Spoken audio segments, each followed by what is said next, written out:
Last week I was sounding the alarm about the potential for downward moves in the stock market, and we did get exactly that. We came down on the Nasdaq to test this trend line here, and price has managed to get back above it, so that's a bullish sign. Now, I'm not entirely convinced that this sell-off is over yet. I think there was just a huge amount of panic in the markets when Bitcoin and everything went down as well. A real blood in the streets type situation, and to me this signals that perhaps what you've got here is a bit of a warning shot to the markets. I don't think it's impossible that we could climb higher on the S&P, for example. We're looking at this massive parallel that goes way back to COVID, has been able to predict all of the lows essentially on this bull run. So I'm imagining that if you do hit the parallel here, it could be quite the level, 709 matching up quite nicely with this trend line that we actually are using as resistance on the S&P. And if we did get there, I really would imagine we would just be putting in a large down move from that point. If we don't manage to get there before selling off further, then I would imagine the sell-off will be a bit less impactful and that price may then recover to tag the trend line again. Usually tagging the trend line is what you would expect before you come all the way down back to test the lower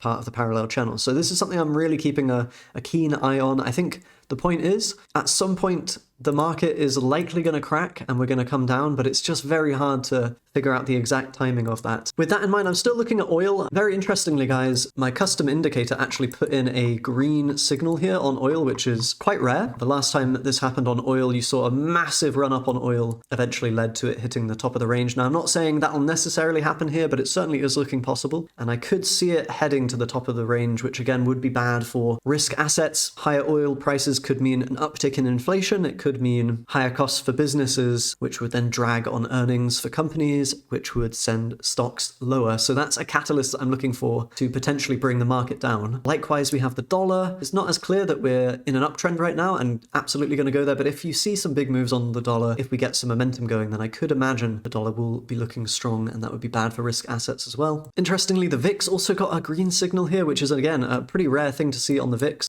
The last time we had that was actually way back in April 2024, and that preceded some increased volatility in the market. We may be heading into a more volatile period for the market. And crypto and Bitcoin are often the canary in the coal mine, and they have just been getting massively sold off. In fact, a lot faster than Bitcoin has typically sold off in these kind of bear markets. Now, you've got to wonder, is it going to be a COVID style, very fast drop and low, and then we recover and even go to all-time highs? Or is it more likely that it's going to be an extended bear market and one that may even break through the levels that we've previously had on Bitcoin and Ethereum and all the rest of it? I'm leaning towards the latter. I think it's more likely that this is still the early phases of an extended bear market where we may be going as low as sort of $35,000, $37,000, something like this. If we draw a head and shoulders on Bitcoin, then it would look something like this. You can do a shoulder, a head, and then another shoulder here.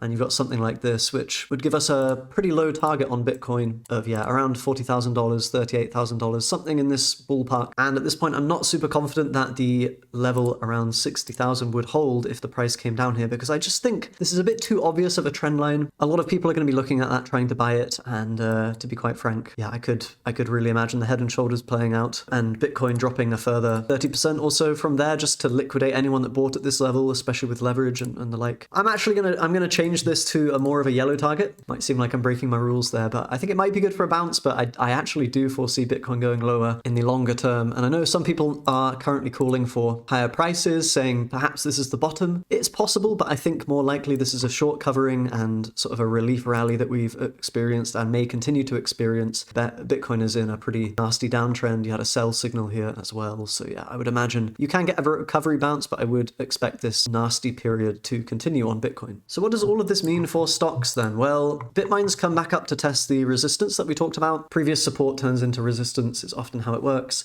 If we are able to get above this level and hold it decisively, then you could imagine price heading back up to the top of this channel. I think it's perhaps more likely that you would be held though at this trend line here, which is essentially the previous parallel channel, and that would give a target of around $37. So I think the best case that I see for Bitmine is heading up to that level before selling off once again. MicroStrategy, very interestingly, we did actually tag the level that I was looking for around $110. We went even a little bit below it just to force people out of their positions before reversing higher.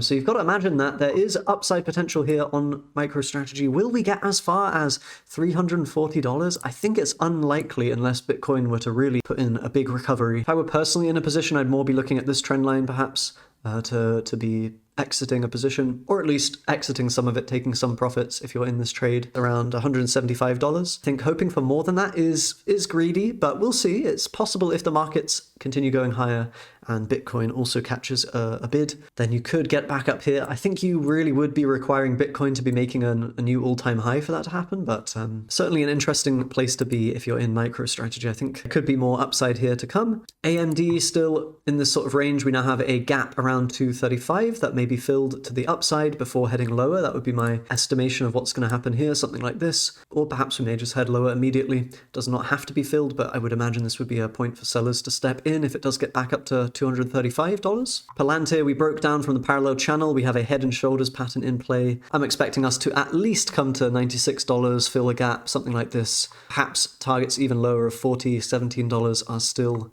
looking quite reasonable. Palantir also just put in a sell signal, which is a little bit concerning, particularly you've got the momentum seemingly rolling over, and if this flips red, that's going to be a really bad look for the stock. IREN is looking quite okay. It managed to reverse from a huge pre-market sell-off and up 5% on Friday. So the base case probably has to be bullish again, although with Palantir you had some kind of similar price action where price went below the parallel briefly and then managed to get back up, sort of faking everyone out, but then came back down anyway. So I would keep that on your radar if you're in IREN. It's possible you're going to still some positive price action here before perhaps even reversing. IREN pretty neutral, nothing decisive here. You may be taking a long here with pretty easy levels to get out, if you do get back below this parallel channel. Now, Reddit, I'm pretty disappointed in. I mean, this has just been completely wrecked in Reddit. I did actually get out of my positions after this bounce immediately. I just did not want to be getting stuck holding a position in case we did break down further. Now, obviously, yeah, it's not looking super pretty, to be completely honest. And in fact, I think maybe entering a bit of a downtrend for Reddit as well. And if that's to go on for a long time, then I wouldn't treat these levels as gospel around $120 and so on. I think we would definitely get a bounce if we came there in quick manner,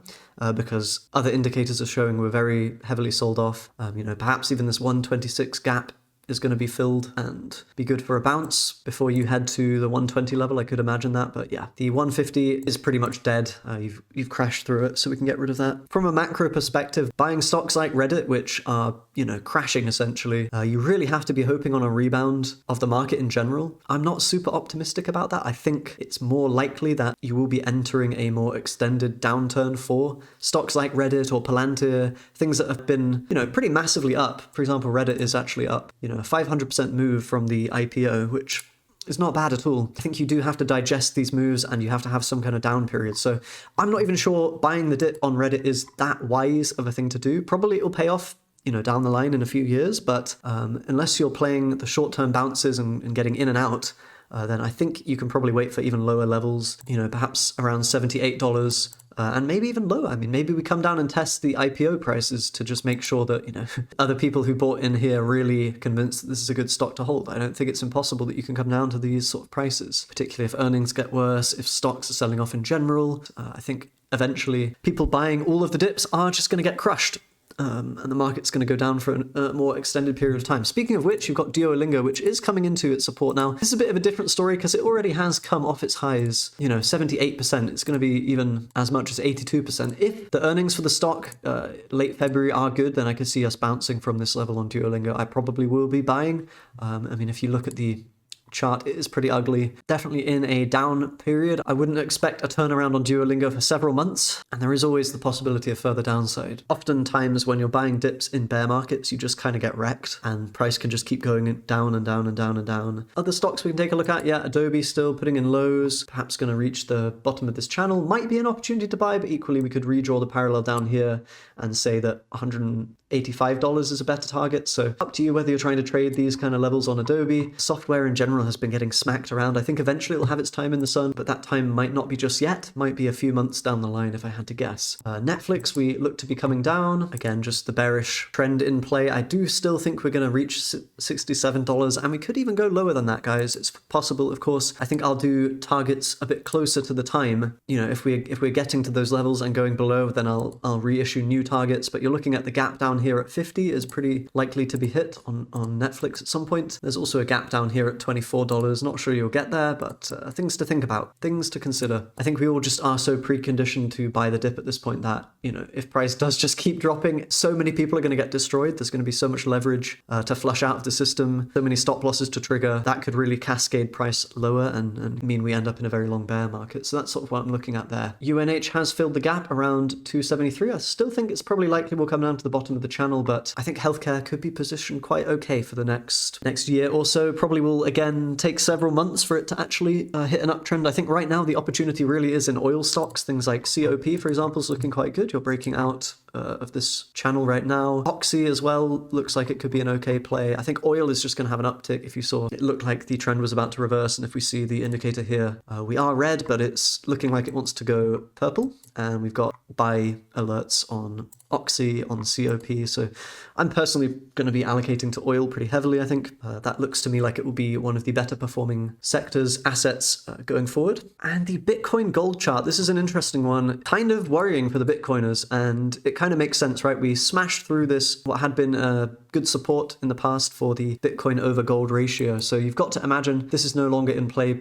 necessarily unless you're thinking of resistance, and we're probably just heading to the lower level of this parallel, which worryingly is a further 40% underperformance of Bitcoin to gold. Now, that might not happen immediately, of course. In the short term, you can get recovery bounces and things on Bitcoin, but this is not a great look for crypto. And to be fair, if it did bottom around here, you'd still be in a long-term uptrend, essentially, but the gradient of the uptrend has decreased, so the speed at which Bitcoin would usurp gold, as it were, is essentially going to be a lot slower than people probably had presumed. Now, I think there's always a possibility that Bitcoin is just going to get hammered, and this is actually going to be a much worse bear market than it's experienced before. You know, you may have MicroStrategy being under pressure. If there's a long bear market, that you may even break through this channel and just completely invalidate Bitcoin and crypto as a store of value. The narrative of it replacing gold and hard assets may just be not relevant at all. So that's something to think about. And a tangential theory that I have, which may or may not come to fruition, but this is essentially the altcoins, so any coin that is not Bitcoin divided by Bitcoin on the chart. So essentially, this shows you how well the crypto market in general is doing compared to Bitcoin. Now, my theory is actually that you may have an overperformance of non-Bitcoin cryptos, and there's many factors for why this may happen. It usually tends to be that liquidity is flowing in the system, that the interest rates are being cut by the Fed, that there is quantitative easing. That's usually what makes these kind of cryptos outperform. But interestingly, there's only seemingly another 10%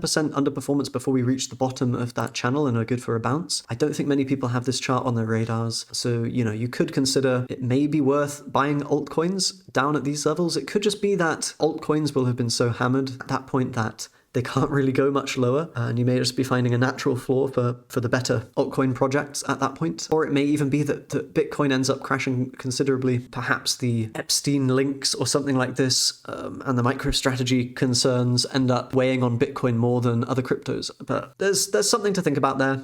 Certainly, I think you can be more optimistic on altcoins compared to Bitcoin than it may look at face value. So essentially, the wrap up is there's a bit of danger here, and I could certainly see the bounce that we had on Friday being just a short covering rally. Most of the names that were going up were the names that had been smashed the hardest, which is a sign that it's perhaps shorts covering their positions and getting ready to reload and short once again. So I would imagine that the smart money is probably exiting their positions around these levels, while retail is thinking, oh, we got a bounce, it's all good, we're going back up, V-shaped recovery. Now, that could happen, and we've got targets on the S&P. You know, if we are to come up to 710, I think that would be a good level to watch the hell out and potentially get out of the markets. Not financial advice ever, of course, but yes, I'm definitely tilting more bearish, and certainly we've got a lot of indicators firing that are showing that, you know, we've got another sell signal. Last time you had that on the NASDAQ was the sell-off in April, the sort of tariff sell-off, so be careful here, is what I will say. I think this may be a fake rally, and it may just catch retail out, and then you're going to sell down further, and it could even be the start of a